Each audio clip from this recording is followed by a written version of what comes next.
right. Hi there. My name is Lee Zimmerman, and we're sitting here with another Lee, actually Nigel Lee. How are you, Nigel? Oh, I'm just super happy to be here. Great. You're from Jacksonville, Florida, right? Yes, sir. Okay. And what are you doing up here in these parts, in East Tennessee? I'm hanging out with a couple guys that are helping me promote, my band and myself a little bit as a musician, and we're going to go see Gatlinburg and do the things and enjoy the New Year's celebration, and I think I'm going to pick a couple with a local band called Monroeville. Oh, okay, yeah, terrific. So your full-time gig is with Firewater Tent Revival, right? That's us. Okay. Give us an idea of how you came to be a part of that band. You weren't a founder of the band, but now you play a very big role in their operation. Lucky me, I suppose. My good friend Jason Judge, he was having a wedding. He was getting married to his girl Kelly, and they hired the band for their party. And I'm sitting at home and getting ready to go down there, and he calls me up and says, "Nigel, bring your banjo. They need a banjo. Come on, bring a banjo." He's a real excitable fellow. Sounds like it. So I first I'm like, they're not going to want me to play with them, but I grab my banjo and I show up, and I've got my little SM57 microphone in my case, and I come up there with my banjo and my mic. I'm excited to get to pick a couple, and I sit in with them for two full sets, and it was just magic. I mean, everything just worked, and I rubbed a bunch of bluegrass licks on stuff that really was more outlaw country at that point than it was anything, or kind of punk rock bluegrass, and then I guess a long story made painfully long.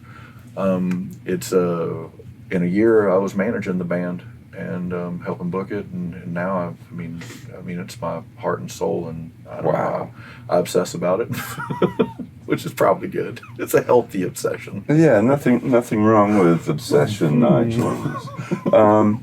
So, where do you guys play out? Where's your sort of focal point as far as live performances are concerned? Is it Florida mostly, or are you expanding the boundaries, so to speak? Well, that's certainly what we're trying to do this year. We're pretty popular down the finger of Florida, or down the thumb of Florida, down here in the south, and Jacksonville is our hometown, and everybody in Jacksonville. In Jacksonville, we're the band that everybody thinks they've heard of. I think I've heard of those guys, and it's been real good to us there. But we've been pushing into Alabama and to New Orleans. We did a little there, and North Carolina, I guess, and up here in Knoxville. And we've got a bunch of stuff lined up with coming up this year around here, and some upstate New York tour that we're kind of working on. Fantastic. And we want to do it all. We've got every one of us is in a situation where we could go and run and go do it and stay away for a chunk of time. And all the band wives are real cool and understand what we're trying to do, and and they're behind us fully, which is amazing. And so lucky us. That's great. So how many gigs do you do a year? You have any estimate of? I usually say 200. I think we're about 200 a year. It is. It's a lot of grinding. That's a lot. You have to consider there are only 365 days in a year. And when you say 200 gigs, you also have to add on the traveling time. So you're out all the time, it sounds like, pretty much. Pretty frequently. Wow. Yeah. Wow. And of course, Jacksonville, Florida, that part of the country, has a very storied legacy in terms of popular music, be it with Leonard Skinner or Molly Hatchet, and you can go into southern Georgia and consider the Allman Brothers. So how do you think you fit into that whole sort of history and that legacy that Jacksonville is famous for? I definitely grew up right down the road from where Leonard Skinner practiced on the north side, or at least the part of it. My father, or my stepdad, one of my uncles told me that he was pretty sure that he'd seen him up on stage with Leonard Skinner playing bass at the Thunderbird Inn. Wow. A real long time ago. And it's always been part of me. the music's always been part of me, and and I love all that stuff. And Jackson, one of the biggest bar heckles you ever get when you're up on stage is play some Skinner, play Freebird. Yeah. How do you avoid that? What do you do? Do you comply, or do you have a polite way or not so polite way of saying, just taking a big sigh? Well, we've got several ways of going about it. Sometimes we'll say, all right, we'll play that one next. Here it is, and then we'll play one of our originals. Or we'll threaten to play the 11-minute extended version or 14-minute extended version, the God's honest truth is a lot of times when we don't take requests, it's just because you got 5 guys up there. We all need to be on the same page before we try to do one of these songs. Sure. and none of that stuff is really just so easy that it just falls out. You got to do some kind of thinking before you perform it. Well, that's true. So your band has a very sort of old school sound. I mean, it's a very traditional down home sound, which in some ways, seems out of sync with the slick modern music that, is so prevalent these days.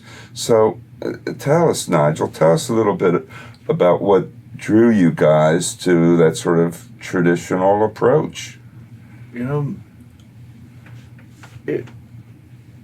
So far what's happened is most of those guys were in a punk rock band before, and if you listen to punk rock, it is strangely similar to bluegrass. The chord progressions are similar. You haul butt when you play it, and it's a really cool transition. And so David Smith just started writing songs that he would have normally written as punk rock, and then his lyrics they're pretty catchy. They're funny, and they speak to you. A lot of it's about the downfall of man. We're our own worst enemy, and I think it was just they decided to go acoustic with it, and then you put the upright bass in there, and next thing you know, it kind of looks like a bluegrass band. Well, they couldn't be any farther from. Really. And then now we have a saxophone and harmonica player, and one of the things that we're doing right now is this new album. It's not going to sound anything like that. We've gone psychedelic with all of it. I run the banjo full pedal board, a full suite of effects. It's got Ottawa and delay and reverb and the whole 9, distortion and stuff. Sometimes I kick a pedal and the banjo will sound like an electric guitar, and the fans will come up to me at the end of the night and say, I was looking all over for the electric guitar, and then I realized it was you. How the heck did you do that? and to my joy, I get to explain to them that it's just a cool pickup. It's just a cool pickup in a pedal. But psychedelic bluegrass, I like that. That's kind of a new genre, I think. Psychedelic bluegrass. So coming soon to a theater near you. Yes, exactly. So how long has the band been around? I think we're pushing 7 years right now. Wow.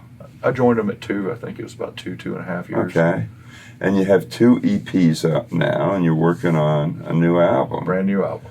And you say the new album is going to be a marked change in direction, so to speak.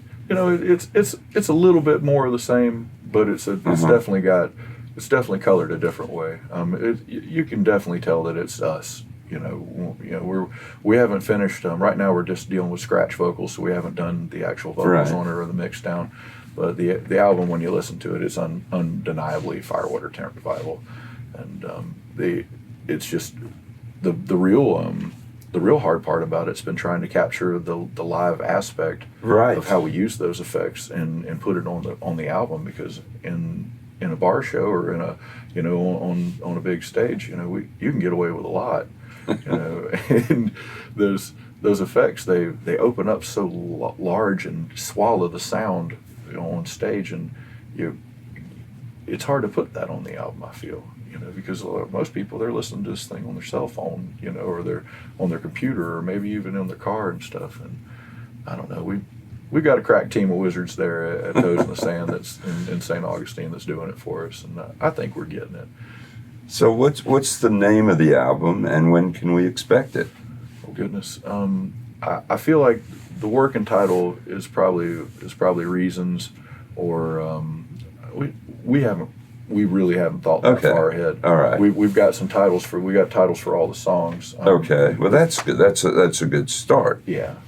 We're re-releasing one that we put on the first album called Shot for Shot, and we've got a really cool animated video for The Reason is the second single, I imagine, and then we're going to release the whole album. I don't know. Do you have a tentative release date or a hopeful? We're looking at mid-March. Okay, that's coming up pretty soon here. Yeah, and this is independently released, is it? Right now we've got a record label that we're talking with, but in this day and age, the record deal doesn't look like it used to, and the record deal that they gave us, I don't know if it really works with what today's age, the way things get paid these days. We are super happy with the distribution we've had so far, which we've done self-distribution. Wow. I mean, we get a modest royalty check every month. It's about $60, which is, hey, not bad. $12 a person. All right. Well, I can buy a couple of beers or something. Yeah, we put it in the band fund. Yeah. Gas money. Yeah. So, what kind of reaction do you get from your audiences? I mean, if at least you sort of originated with sort of a bluegrass sound, do you get traditional bluegrass fans out there? Frequently, people who love bluegrass just eat us up. Of course, there's some of the old timers that are, they're really could care less for having all those strange effects, right? Played out over the banjo or whatever. But for the most part, anybody that likes bluegrass, they just love us, and we make you dance. You get up and you dance, and sometimes people don't stop drinking and dancing until we're shutting it down, or they pass out. Yeah. I mean, I've definitely driven fans home because I'm like, no way, get in my truck, shut up. Well, Nigel, that's really a full service offering that you have there. You not only entertain the fans, but you drive them home. When someone loves you so much, you can't help but love them back a little bit. Yeah. But you bring up an interesting point, because a lot of bluegrass aficionados are really purists, like blues fans. They're purists, and they don't want any sort of anything to veer away from the real roots, and they don't want any changes to the template. So I guess you kind of have to balance on a fine line there between pleasing the bluegrass folks, but also taking a step beyond and hopefully increasing your base at the same time. Yeah, Dave said it best. What's good is good and what's bad is bad. We try not to really force ourselves. Don't assume my genre. Yeah. We just jump on it and make music, and when it comes out pretty good. And we're doing it with kind of bluegrassy instruments. So a lot of times we get shoehorned into that, which I would definitely say we're plenty bluegrass, and we're holding on to it. We love that, But this new thing that's happening with all these crazy effects and just the transitions in between the songs of a live show, which we're trying to capture that a little bit on the album. Yeah. And it's it's kind of like a nonstop crazy train, and redneck orchestra. Like. Yeah. Well, it's a challenge to kind of balance on both sides of the line. There are a lot of bands that are doing bluegrass these days, and they're kind of transitioning into a more melodic sort of grassicana, as some people call it, kind of situation, like Steve Canyon Rangers and Town Mountain and the Punch Brothers. I mean, I look up to all three of those guys. Yeah. I've hung out with several of those guys. Have you? Yeah. Found myself on a bluegrass cruise where they're captured on the boat with us. Oh, and, fantastic. Got to hang out with Nicky Sanders several nights in a row. He's great. Some of the guys from Town Mountain. Everybody's picking. I mean, it was just amazing. We took over the piano bar, and the cruise ship people had pushed the piano the second night all the way up against the wall and covered it. Nicky walked in there and covered that thing. We played till like 4 or 5 o'clock in the morning. So, I mean, are you aware of, obviously you are, of these other bands? I mean, do you make a deliberate attempt to sort of separate yourself from the competition, to stand out in a very crowded field? I mean... Oh my goodness, you know, if you ever saw a show, there would be no doubt in your mind that we stand out and we don't try at all. It's, you know, the record fella that was talking to us, the reason why he said he was interested in us is he'd been doing it for an awful long time, and they felt like everybody on stage needs to be a cartoon character, and I mean, we are definitely a group of, oh my God, what is that? we've got a guy down at the end with a mohawk on a washboard. You know, when you see him at first, you're like, I don't know about this band right here, and then we get up and he's just the most lovable thing, and everybody, you know, once you give us a taste, you know, you're looking for some more firewater. Wow, that sounds pretty awesome. So let's get a little bit into your own background, Nigel. When did you first pick up the instrument, and what were some of the influences, and what got you started doing what you do? I mean, lucky me, my grandfather, Unc Hersey, he's a musician, and he's self-taught, played piano, taught himself how to play piano, played in, good God, I think every church in the universe down in southern Georgia and northern Florida. And so I was raised around people who could play, and we all play by ear, and lucky enough, anybody that's got the DNA, all the boys can pretty much play by ear and play well by ear, and all the women can sing like a bird, and that's always been us. And I didn't know it was special, you know, I had no idea it was special. Turns out it's special. So I started playing the organ, my grandmother's organ. She had this, you know, one of the organs with a set of keys that you press this button, it gives you an E7, you know, or a diminished minor chord. Right. And then I'd tinkle over here, you know, one finger, just 3-4 years old, and I'd find stuff that was pleasing to my ear. And they liked it. They let me just sit on that thing for hours. Self-taught. Yeah. Wow. By God, I guess. I don't know where it comes from. It's definitely from my grandfather's, you know, whatever lineage he had. But so I played the piano and a little bit, not well. I was never very good at it. And the keyboard, they got me a keyboard at 9. At 14, my father started playing mandolin, and so we started going back to the bluegrass festivals and stuff so he could go and pick. And then one day at Twin Oaks Park, I met this fella playing When You're Smiling on a banjo. He had this big old head of white hair and a huge white beard. And what an appropriate song, because I can still remember the smile today. And he was having so much fun. And I was feeling that, you know, Dad was playing mandolin. You know, I could play a stringed instrument. Let's try it. So I go home, and I would love to see the look on his face, because I don't remember it, when I said, Daddy, would you teach me how to play the banjo? And I'm sure it was probably like, yes, son, I'll teach you how to do that. And he went and he got his Kent banjo out and a tape of Earl Scruggs and the 5-string banjo. We didn't have the book. Right. And I sat there with that tape and rewound it and listened to it, and finally learned the rolls and got Cripple Creek. And the next thing you know, it you know, 8 weeks later, I've got 3 or 4 songs under my belt. And 3 months later, we start picking it.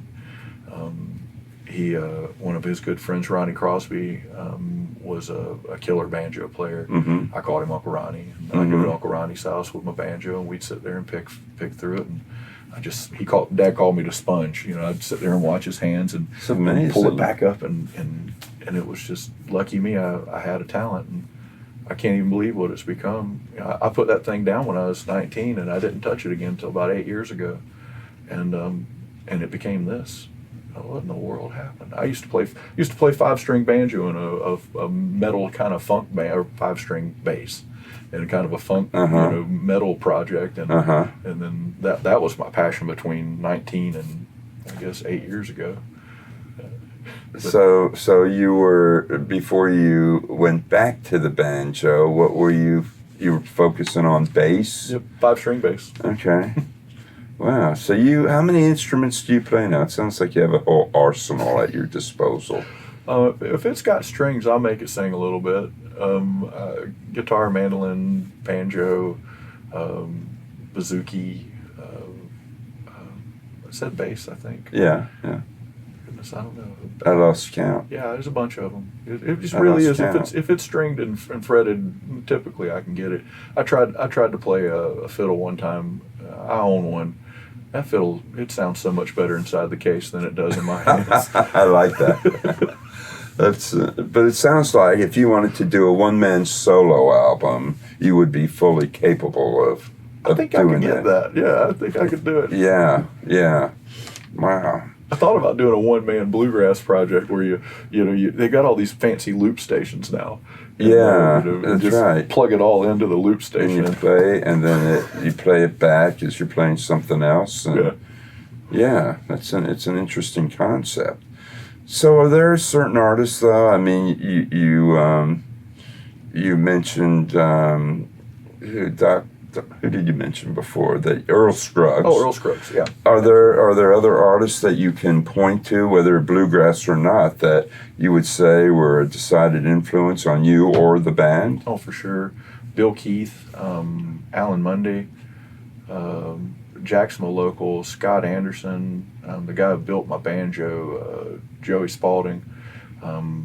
Just as far as traditional bluegrass, kind of guys. Don Reno. I used to have a sticker on my banjo case that said Don Reno for president. And him especially, even because Earl did it a certain way. Right. And a lot of purists would Earl didn't play Foggy Mountain Breakdown that way, Nigel. You're missing a whole bunch there. I'm like, well, sound like Foggy Mountain Breakdown, right? But Don Reno played it however he wanted to, and he did a lot of single string picking. And it kind of inspired me. I think from probably 15 on, and my father encouraged me to do this also, is play what you hear in your head, Nigel. Because a lot of people just sit down and mathematically and mechanically learn how to play that instrument. It's this roll, it's this chord, you play it this way, these notes, this fast or faster, and then go faster. But it doesn't have to be that way. It's still music. Right. And so he encouraged me to play it differently, and I guess I've strived my entire life to play it as an instrument instead of a banjo. And it comes out in my current style. I play a lot of licks that sound like electric guitar licks before I even had the electric guitar pickup in there. And that was out of necessity by playing with Firewater. I didn't even know how to play in the key of A minor before I met those guys, but they forced it. And so I guess it's always been try to play it differently, or just play it the way you feel it instead of be like somebody else. So let's give a shout out to the other people in the band. Why don't you tell us who they are and what they play? All right, we've got David Smith on acoustic guitar, and he's our songbird. He writes it all, sings most of it. Sings it all right now. We've got John Deering on the doghouse bass. Jeff Hoff plays saxophone and harmonica. And then Chris Watley, he's our washboard / comedian / mascot, and our merch guy. And then you got old Nigel Lee. I'm Nigel Lee Ledford. It's good to be me. And you take a very active role, not only in the music, but in the promotion and the booking. How do you do all that? That brings you in a lot of different directions. Is it a challenge? Oh God, it's hard. It's a necessity though. So I've always had my own business or worked for myself, and it just makes sense for me to do these things, because nobody else in the band really felt like they were very good at it. And everybody in the band's got their own, what they do and stuff. The bass player's typically a driver, the washboard player's a merch guy. Jeff Hoff, man, the guy he's just such an interesting writer musically that we like him thinking about what lick are we going to play. Can you come up with a line for that song, and he does it. And then there's a lot of other hats and I've got to wear. And Dave, I took the business from Dave about a year or so in, and because he was just tired of it, and I told him, it's like, well, you're not good at doing this booking stuff, but you're good at writing songs. Write songs, dude. Give me this thing. I'll take it. Let's go get some bank accounts and get this figured out. And you write some music, and I'll run the side of it. And next thing you know, people started referencing me to book the band, and I started helping promote it, and I just now I run sound on stage half the time too because we don't have a sound guy. So it's pick the banjo, turn a knob. Pick the banjo, turn a knob. That's who we're hiring next. We're definitely the next member of Firewater will be hopefully a killer sound guy that likes to drive places. Yeah, who drives the van? Y'all take turns, or they make that your job as well? It's mostly the bass player. Oh, okay. Well, see, he doesn't like to drink, and Okay. So, well, none of you drink in excess, I'm sure, Nigel. You got to watch your body. You got to make sure. So. By the way, you have a perfect name for a banjo player, and Nigel Lee Ledford. That just sounds like it was created for somebody to be playing banjo. It's a perfect name. And Nigel is a very British name too. Yeah. My mother named me after Nigel Lee Olson in Elton John's band in 1975. She had a big old crush on him. Nigel Olson, great drummer. Yeah, I mean, pretty good stuff. That guy can play. I suppose that Elton fella can write a song too. I mean, yeah. Yeah, we have a bunch of Elton's albums up there, 2 stacks worth. Yeah, it's like a wall full of them over there. Yeah, there's a lot. So it sounds like 2020 is going to be a great year for you guys. We've got a lot of ideas, a lot of plans going forward. Yeah, we can't wait. It's we're getting picked up by the festivals now and pretty frequently playing festivals. We just did a Swanee Roots revival at the Spirit of the Swanee. Oh yeah, at Halloween, which is their biggest festival. Man, I finally got to see Billy Strings at that one. Man, what a beast that guy is. And inspirational because there he is playing the heck out of traditional bluegrass, but kicks some effects. And there's an auto-wah on that guitar or something. Yeah. And it just right there on the main stage. It's like, man, I can do this. Man, maybe we can do this. And so we got picked up by some festivals, and we're releasing this album, this really interesting video. It's super fun. I can't believe how many watercolor. It's a bunch of watercolor paintings that the guy's done stop motion animation on. Really? He's pieced it in. I mean, it's just I can't do it justice with words. You just got to see it. Oh, well, we need to see it. We need to see it soon. Yeah, it's coming. You're holding us in breathless anticipation here. You really are. And I assume you'll be playing everywhere aside from the festivals. Oh, certainly. Right now it's really hard to go from being a band that plays bars to a band that sells tickets. Right. That's a really difficult transition, and that's really what we're working on this year. Is we're getting our ticket sales up. We're playing shows with bigger local bands and stuff, and making sure that we give due diligence and try to promote the show and get those tickets sold and show them whoever's going to be interested in us the right numbers. We have a booking company that's kind of looking at us. That we're we'll see what happens with them. That's really what we need. That's our next step. Right now the band is super busy and we're able to work and we have a great product. We've got an excellent 90 minute mostly original set that we're selling for stuff like that. Great. And then we can do a 4-hour bar gig if we have to. Right. Because you really have to pay the bills. Curious. So you mentioned that when you do these bar gigs, you have a 4-hour set. It's a lot of time to fill. So if you could, give us an idea of some of the cover songs you do, and we won't say Freebird here. We'll, if you did Freebird, that would be about an hour and a half right there. But filling it up. Yeah, filling it up. Knocking it down. Or Stairway to Heaven. But now seriously, tell us a little bit about some of the more prominent covers that you put into your set. Well, so we've definitely got some kind of genre directed stuff. We do some Hank the Third, Devil Makes Three. We really like some Devil Makes Three stuff. And then we veer a little left, and we do some Pink Floyd. That's really far left. So now I'm trying to figure out how Pink Floyd fits into the rest of this. What Pink Floyd song is it? That one is we do the Time Home reprise at the end of something. Green Sky did something similar to it. Oh, did they? And actually, nobody had heard the Green Sky version of it when we were picking on it. And then we heard the Green Sky version of it, and I'm like, man, was that just subliminally? Have I heard this? And we just went for that. But it ended up pretty well. And it sounded really good, and we stick it at the end of a 3-song block, and we kind of sneak you into it, and finish it up with Mama Don't Allow, and just then we do 21 Pilots. We do a 21 Pilots song, which is that's pop. Pop rock right now. And we've got one we like called, the I'm Just a Soul Whose Intentions Are Good by the Animals. The Animals. Don't Let Me Be Misunderstood. Yeah, there it is. Don't. Yeah, great song. Yeah.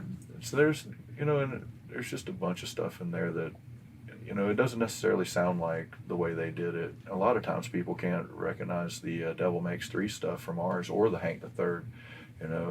We do Keller Williams Porta Potty Line. I fell in love with the Porta Potty Line, and it's just, it sounds like it's a bluegrass song, for sure. By the time we get done chewing it up and spitting it out. Yeah, yeah. So it really sounds like, even though you pick some material by other people, that you're doing it in your own style. You're making it your own. Oh God, don't make us try to play it just like they did. We will never do that. We couldn't do it if we tried. That's good though. That sets you apart and gives you that distinctive identity.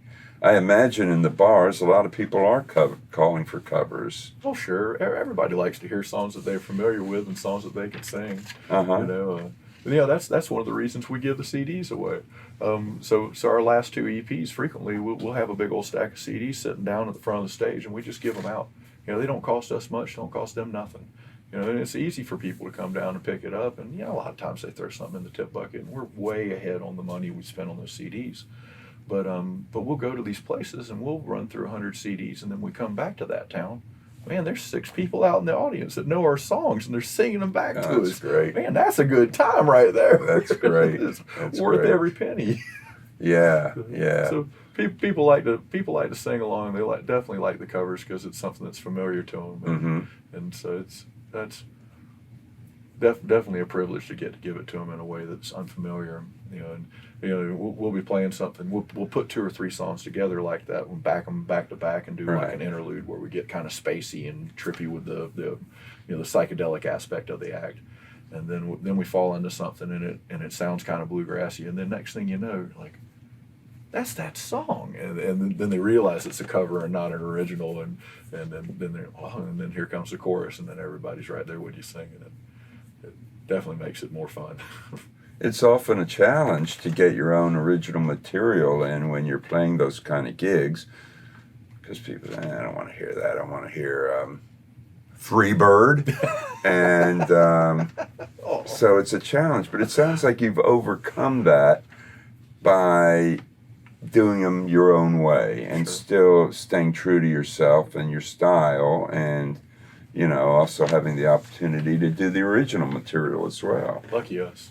Yeah. I don't know what formula this is, but if I could put it on paper, I definitely would share it with everybody, because, lucky us, somehow we blindly fell into something that works great. And I just can't believe how grateful, how much success we've had in Jacksonville. We've been voted Jacksonville's best band, best original band, best cover band. I got voted second best musician at one point in time, which it's a popularity contest, but people love me enough to go in there and type my name in. And then they love me enough to go and vote every day, and it's just that's real. You can feel that. And Jacksonville just loves us. And so it's definitely time to push it harder and get out there and find another place. Find the next place to play. Well, when you have that kind of popularity in Jacksonville, which is, as we said early on, a real music town with a real legacy, that says something in itself, that you've ascended to the highest order there in a town that spawned so many great bands. That says something. I got to sit in with the Melody Trucks band a couple nights ago, and shared the stage with Ballard Trucks, and just what a surreal experience to be allowed to go rub banjo on that kind of music, because they're killing that style. you can go up, you can go see one of those shows and just you can taste the Allman Brothers in the air. Yeah. It's just delicious. Wow. And they let me get up there and pick my old banjo with them, and man, so much fun. So lucky, just so lucky. So, how long have you lived in Jacksonville? You mentioned before when we were talking that you're from Pittsburgh, Well, which I find so hard to believe. It's not a Pittsburgh guy. Look at this. I was born in Pittsburgh. Okay. I stayed there for I think 2-3 weeks or so while I stabilized. It was 1975, so it's a different world. I came out a little yellow. They pumped me full of vitamins and sent me on my way. And so Mama, she brought me back down to Jacksonville, and moved, I think she moved in with her mom and dad, grandma and grandpa, and. And I really just never left. I mean, I left Jacksonville twice. I joined the Navy. Thank you for your service, Well, sir. thank you. It's a privilege to get to do it. If it wasn't for the VA, I don't think I could do any of this. They busted me up in boot camp pretty bad. They didn't mean to, but it happened. And so they booted me out before I actually really got to do anything except for learn. And so. But I lived that was in Orlando, and I lived there for 2 or 3 years. Right. And then I moved back to Jacksonville. Oh wait, no, I take that back. I moved up to Atlanta for 6 months during the Olympics, and then back to Orlando, and then back to Jacksonville. And I've just never been anywhere else. Jacksonville's definitely home for me. Wow, that's great. That's great. You feel that attachment there. I love that place. Yeah. It's not the most progressive city in the world, but we're coming along. Our downtown's been developing real nicely, and of course you're never comfortable with your government's vision, but I'm sure they're doing something good for us. Yeah. I love that place. You better have a car though, because everything's 20 minutes away. Oh, I know. I've been to Jacksonville, and it's a huge city. It's got a distinction for being a very, very big city. Maybe the biggest in Florida. I don't know. It's the biggest land area. Duval County is the biggest land mass, or right. I guess municipal. I don't know what you call it. In all of America, I think we're number one as far as land size. Population, no, but land size, we're absolutely huge. The only time I ever saw snow, because I was from Florida, the only time I ever saw snow was sitting on an airplane in the Jacksonville airport, and it was snowing outside. The Great Snowflake of 1989. The snowflake. The snowflake. Man, that sounds shut 1989. Yeah, I guess that's when it was. Yeah. Yeah. I didn't have a date on it, but what a day that was. I mean, Jacksonville didn't know what to do. Those cars were all over the place, sliding sideways and spinning around. I went to my buddy Rusty's house, and his dad threw us in his Valari. He's like, "Come on, boys, this is going to be fun." And we're up on those roads, just giggling like schoolgirls. It was so much fun. We had a blast. Getting pulled behind a pickup truck on a piece of cardboard, Well, in your travels now, it's likely that you'll see some different kind of weather too. So maybe you need to get acclimated to the snow. Well, that's literally the only snow I've ever seen in my life. Yeah. Ever. Never seen any other snow. Well, here's wishing you and the band plenty of snowfall and plenty of varied climates and wonderful places and happy touring. Man, I thank you. I can't wait to see what happens next. It's going to be We can't either. Nigel, thank you, buddy. It's been great. Man, thank you so much.